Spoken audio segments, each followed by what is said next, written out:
The Seahawks take a tough loss, George, to the Los Angeles Rams in what was a frustrating, to say the least, game. Uh, Sometimes we look like a really good football team, and sometimes we look awful. Yeah, there's a lot of things you can digest here on the game, including Geno Smith's 3 interceptions, Mike McDonald's fourth down decision, and JSN's huge game. I would say those are the three biggest topics of this game. To be honest with you, there are other topics too, like the defense actually played pretty good for the most part. But let's should we start with the big, I guess the big question: should Mike McDonald have gone for it on fourth down? You're listening to the Sports on Tap Seattle podcast. I'm Sammy, and with me, as always, is my older brother, George. Your favorite place to be a fan of Seattle sports. Now let's get this party started.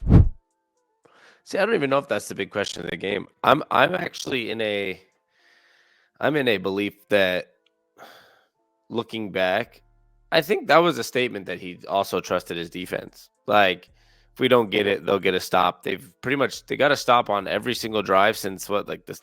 I think they were stuck at 13 since like the second quarter. And they also had like a pick six, so it's not like the defense gave up that many points. Yeah, so that's why I kind of don't know if it can be looked at both ways, obviously, right? Like, it can be looked at as you don't trust your defense and like you're not going to take the 3 points. But I'm also starting to see it in that sense of like, maybe he does trust his defense. And that's why he's like, if we get the first down here, we have a chance to score and go end this. And if not, the defense will probably get a stop. I mean, the best play of the entire day was just unfortunately made on that one Matthew Stafford throw in overtime. Yes. Well, yeah, but for me, I look at it the other way. I look at it, I'm not saying like maybe the word trust the defense might be a little harsh, but on Twitter, social media, you got to put out some statements sometime. But my thing is, you had an opportunity for your defense to go win the game. And I feel like you should be, as a defensive coach, as a guy whose defense was playing so well, give your defense an opportunity to go end the game. A field goal would give your defense an opportunity to just finish out the game. And the way they were playing, I feel like that should have been the opportunity they were given. And I know so many people were like, oh, no, he shouldn't have took a field goal because they scored a touchdown. They would have already lost. Well, no, it's different, right? Like, obviously, Yes, my thing is, I don't like these like singular statements, right? Because yes and no. I mean, at the end of the day, sure, there's a different pressure on the offense if they're down, but also it was, I mean, one of the best throws of the entire weekend just happened to be made on one play. So it's like beautiful throw, but it's still different, right? Like up 3 or tie game. It could not be.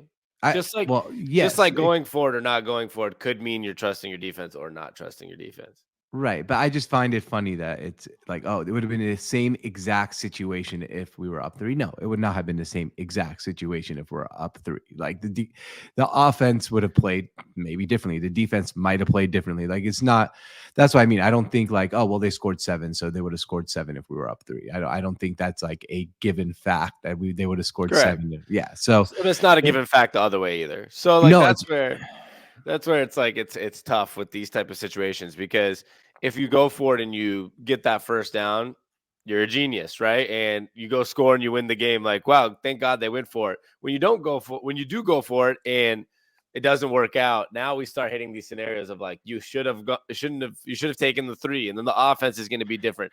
This is where I think it's the least important part of the game in some ways, because at the end of the day, there's a zero reason the Seahawks should have been in that situation. If Geno Smith didn't make 2 of the most egregious throws I've ever seen in my life from a quarterback, we wouldn't have been in a situation where we're in overtime.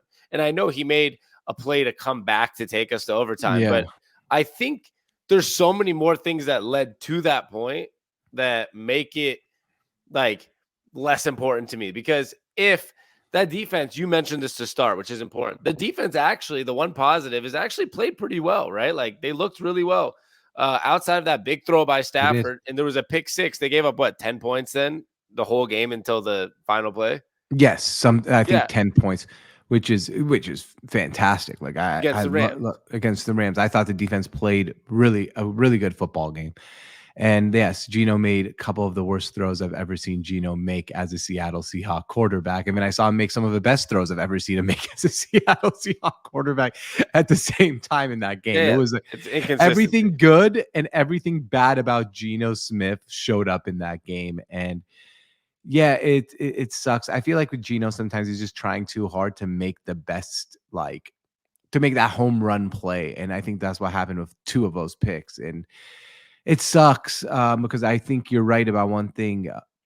If he didn't make those throws, we probably wouldn't be in that situation, and we probably would have won the football game. And pretty at least by like 7 to 10 points. Like it might have been a comfortable fourth quarter, like last couple minutes, and right, that's why I struggle to put a lot just on that fourth down call because, like I said, it could have been genius. We could have gone down and scored. Game over.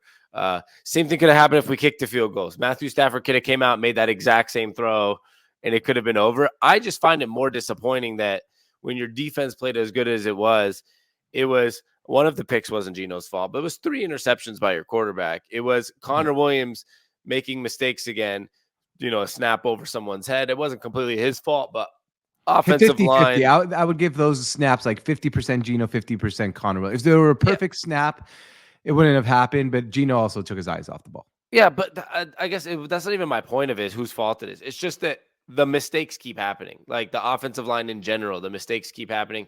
I saw this week, Geno Smith had the most pressures with under 2.5 seconds after snapping a ball in the entire NFL. 2.5 seconds. I mean, like we're talking about a guy that gets no time.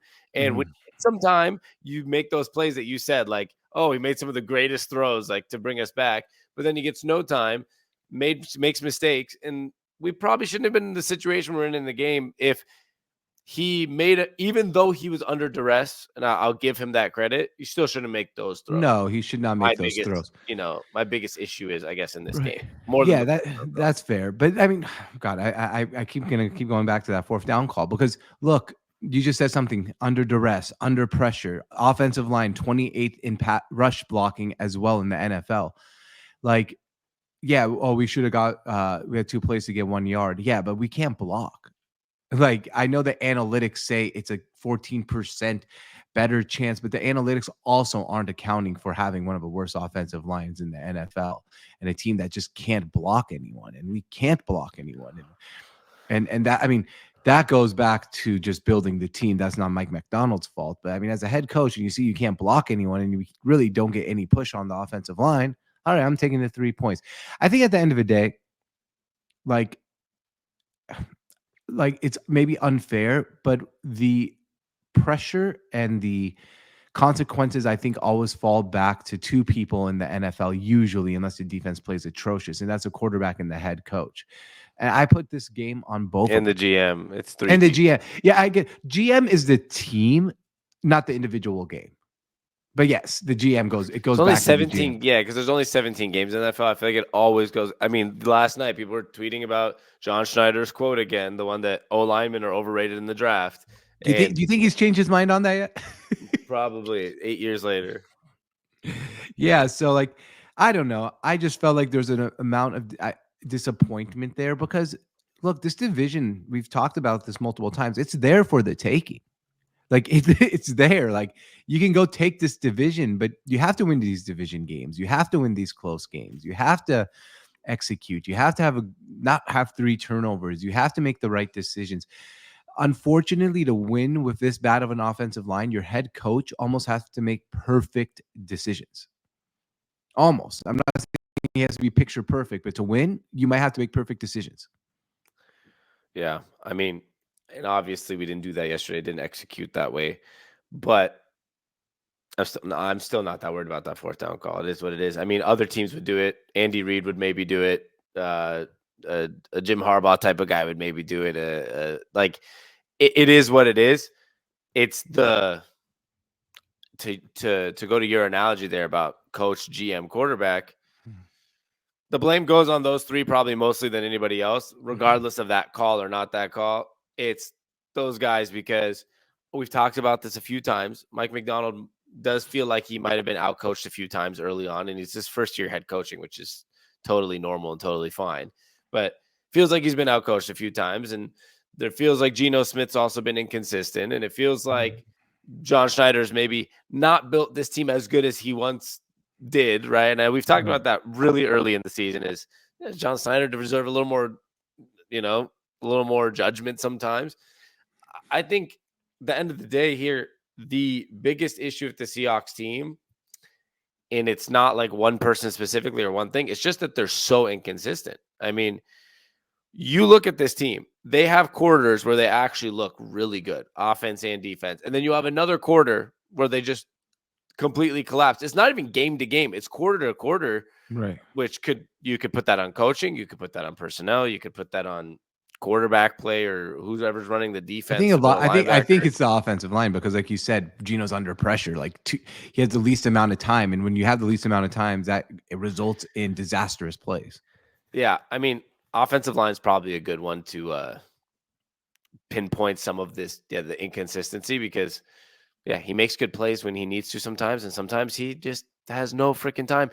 Now he needs to be smarter too, George. I know. Yes, I feel like Geno Smith, I feel like he continually wants to have the heroics, right? Because he has such an underdog story. He knows that like his time is not very long in the NFL. Even now, he's 34. Like, he doesn't have a long time in the NFL. He knows this. I feel like he wants to be the hero every week. And sometimes you got to just say, like, right now, throw the ball out of bounds. And he doesn't like to do that. He doesn't like to throw the ball away or throw it out of bounds. I feel like for me, like, I defend Geno Smith a lot because I think I like the story and I like the guy so much that it's hard for me to root against him. But he was awful yesterday. On those decisions, The problem is he's awful on those decisions, but he's pretty phenomenal on some other parts. Like it's so inconsistent. I was listening to a little bit of Colin Cowherd's podcast last night, and he's like, if you put Geno Smith like by himself on a football field and watch him throw the football, you think he's one of the best quarterbacks in the NFL, because like that ball he throws is one of the prettiest balls in the NFL, and it's tight and it doesn't drop and it just comes off his hand looking so beautiful, and then he makes a boneheaded mistake. Yeah, but those boneheaded mistakes might not be him. Like, it might be because of the circumstances. Like, it might be because of the bad offensive line, like you mentioned. Now, he still can make a smarter decision at the end of that play, but there's a lot of quarterbacks that don't deal with as much duress as he deals with. Right. Like, to be even at the point of these plays, like, making you have to make these type of decisions. I think if Geno Smith, I saw a tweet yesterday, it was on Twitter about how many quarterbacks would succeed as much as Geno has in this current offensive line. That's a very good hypothetical. Yeah, the first response I saw, the tweet that made me see it too was, it's probably single digits in this NFL right now, quarterbacks. There's probably single digit amount that would succeed more than Geno in this current situation. I don't know if a guy like Jalen Hurts comes in. What more is he going to do than Geno, where he has less time and less opportunity? I guess he was more mobile. He's kind of lost some of his mobility as he's added weight. I feel like Geno Smith might be more mobile than Jalen Hurts. So for me, I think I think it might be Lamar Jackson, Kyler Murray. Like, I'm talking about guys Jaden Daniels, who can avoid the pressure. I don't think any quarterback who is a consistent pocket passer could succeed wildly in the system right now with this offensive line. Yeah, so it's probably single digit guys. Yeah, I think it's less than. I think it's a handful. Like you have to be. Digits, but I mean, when people say single digits can be 9. I don't think there's 9 quarterbacks who can succeed. It could also be 1. It's more like 4. Yeah, I mean, it's probably a couple more than 4 realistically, because if you look at Matthew Stafford, he'd probably figure it out better. He's a statue back there. If he doesn't have time, he's not getting out of a pocket. He doesn't have time. They're the only offensive line that's worse than the Seahawks offensive line.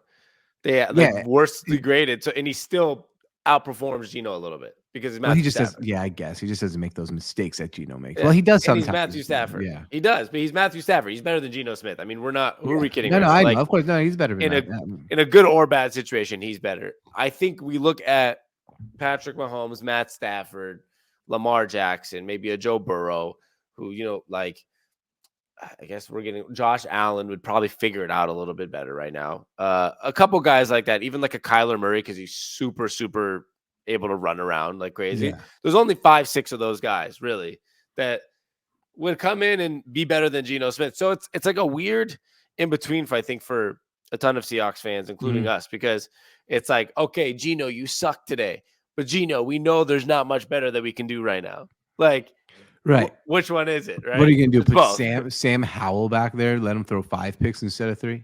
Yeah, let him throw 5 picks and make more mistakes because he has less experience. Like we have what we have and we have to work with it, and it sucks, but like I also feel like there's no accountability. Like John Schneider year after year will not build the offensive line. Mike McDonald in his press conference was all about, oh, we just the players need to execute a little bit better. Like take some ownership.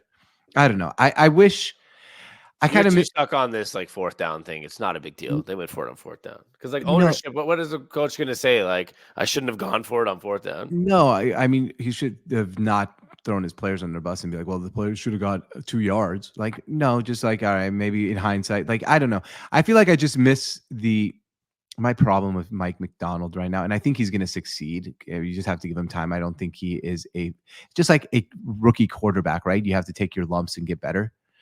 I just feel like Mike McDonald, I would love to see a little more fire out of him on the sideline or something. I don't know. I'm that type of guy who likes that in my head coaches, and he's just not that, which might end up being totally fine. He's a little stoic, but for me, it's just like, I wish he had some. Okay, that's fair, but that's different than I wish he said something different at the press conference. So those are 2 different things, I guess, right? Technically, but I feel like his press conference, if you go listen to it, it is like exactly speaking in like analogies. Like there's no emotion, and which is fine, but you have to win football games because players in general, they rally around head coaches we've seen lately, like the Dan Campbells, the Andy Reeds, who show some emotion and they fight for those players a little bit more when you're losing or winning games. And he might end up being amazing and perfect and becoming such a great head coach. But right now, I think he's taking some lumps as a rookie head coach, just like a rookie quarterback would take lumps. And that doesn't mean he's not going to succeed. But, I just feel like when you're losing, his personality is just like turn offish. And when you're winning, it's like, dang, man, that guy is stoic. It's cool.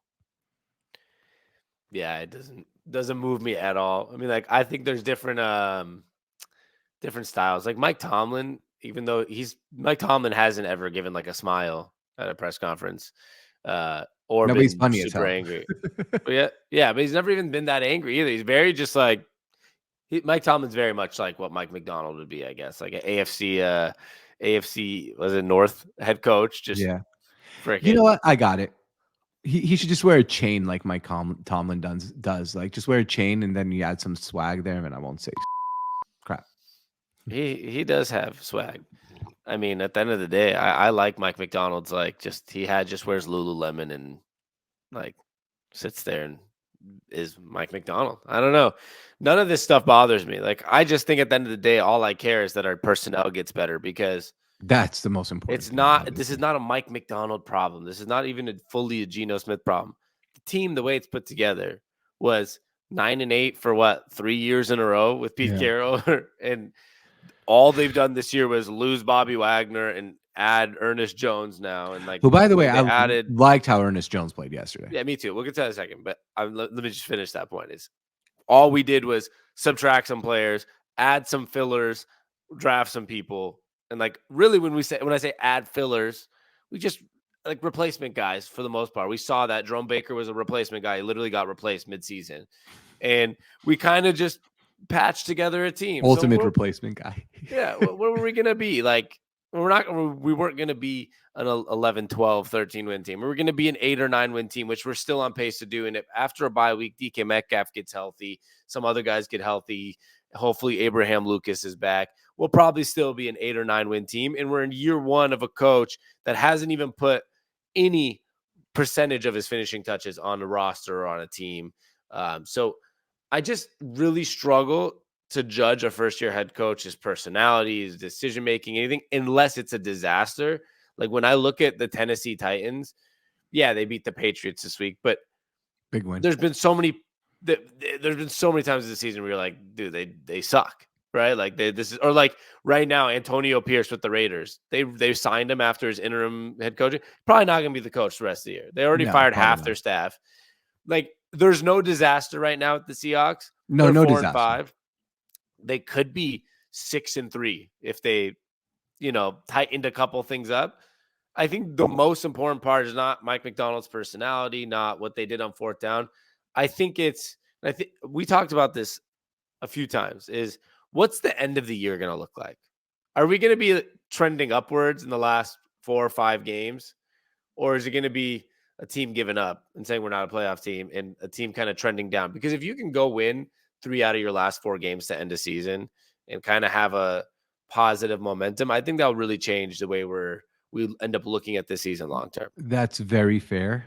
I just don't like how we're trending now. We started off 3-0 and we've lost 4 out of 5. And you go look at the 3 wins we had at the beginning of the season, start off 3-0 versus a rookie quarterback making his first NFL start against a Miami Dolphins team without Tua and the New England Patriots, who might be the worst team in the NFL. And that was with Jacoby Brissett in overtime.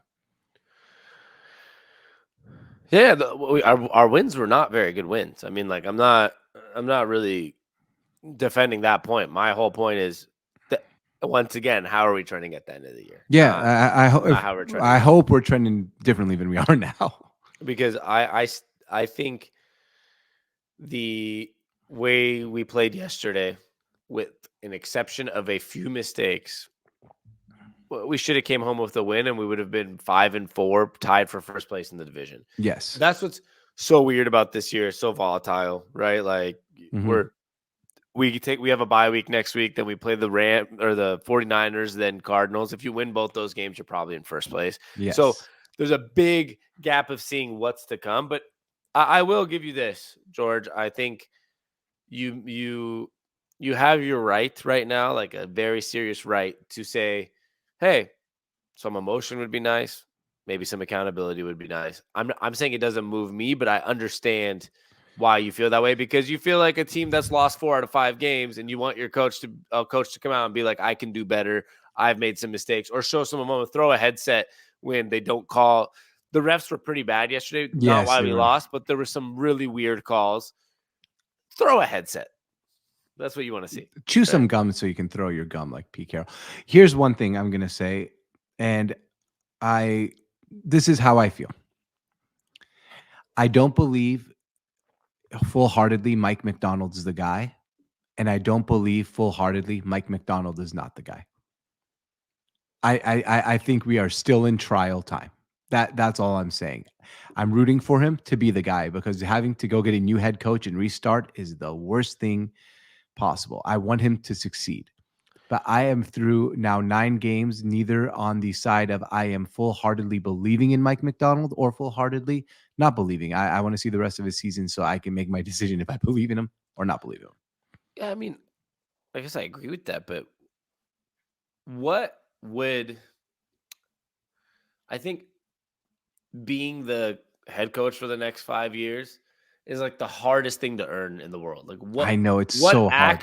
What actually makes someone say, yes, like, you actually are the guy. Like, I don't know what that moment is. Like, is it making a playoffs? Is it that's, I think, it's as one a of those first-year things. head coach, it sucks. Like, because that's so hard to determine. I know. I feel like it's one of those things. It's like, when you feel it, you feel it. It sounds so dumb, but like, when you know, you know.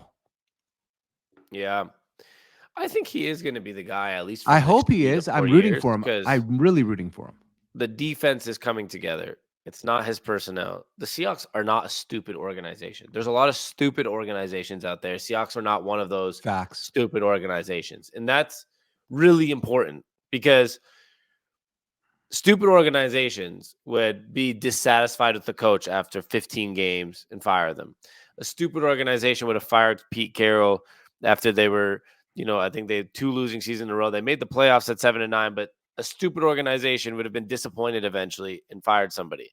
A smart organization also lets go of a coach like Pete Carroll, when he's getting too old and the era's over, just like the Patriots did. Smart organizations. They didn't hold on too long and too tight to something that's not working anymore. I think they're going to give Mike Macdonald his fair share of time. He's young and deserved. And one of the up and coming young head coaches. The defense keeps getting better. Now the offense isn't. Maybe Ryan Grubb's not the guy. Maybe the personnel's not the guy. I'm not here to make that statement yet. But they're going to give him ample time. So I think whether or not he is, this is kind of like my wrap up of that is whether or not he's the guy, I think they're going to make him the guy for the next 4 to 5 years and give him a chance. So he might not be the guy, but he's going to have the time of most guys get. Like if 4 years from now, like if next year we don't make the playoffs, but we're 9-8, and then the year after we get a little bit better, he'd still be there. Yeah, I would totally be in for that. If we finish 8-9 even this year, I'd still be in there. This team is not built to be a 10 win team. I'm just worried about this last 5 games. Last 5 games was like these previous 5 games. Yeah. I was gonna say there's not 5 games left.